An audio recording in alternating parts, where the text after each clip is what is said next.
Welcome to my YouTube channel. Ako nga pala si Sernie in Japan na nakatira dito sa Japan. Matagal na rin ako dito at masaya na rin namumuhay dito kasama aking anak at aking apo.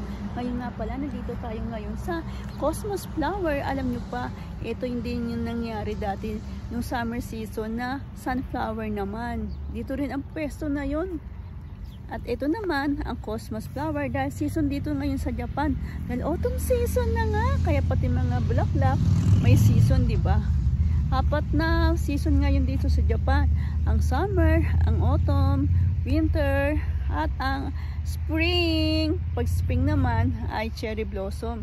Ngayong autumn season, meron koyo at meron ding cosmos. Pakita ko sa inyo. Amen, hatching tuloy tayo. Ayan mga cosmos, oh. Iba't ibang kulay, may pink, carnation pink, at may puti pa, oh. Ayan ang puti. O, diba ang ganda dito? Aba, may nakita tayo doon isang parasong sunflower, oh, or himawari. Tara, puntahan natin. Ayan, oh. Diba? Ang ganda dito mamasyal. Kakaiba talaga ang Japan. Ang daming mga bulaklak tuwing season. Ito, ang ganda pa, oh. Diba? Ang ganda. Ito, ayun. Ang sunflower. Nakita nyo ba? Oh, kaisa-isang sunflower. Hanap pa tayo. Baka may makita pa tayong iba. Wala na ata, eh.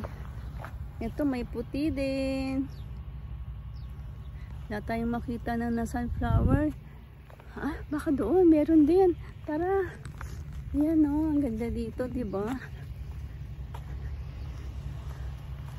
Hindi naman siya pag mga ganitong lugar. Nice view. Beautiful place. Relaxing. Saan pa ba? Ayan. Nakita natin. Ayun, oh. Doon siya nakaharap ang sunflower. Yan, dami niyan, oh.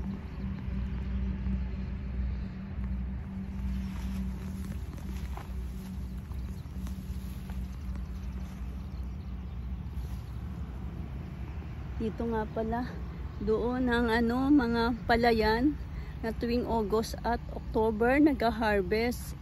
Siguro natapos na sila mag-harvest. Ayun, oh. Tuyo na yung mga dahon. Ayan, thank you for watching. Please like and subscribe my YouTube channel, Sernie in Japan.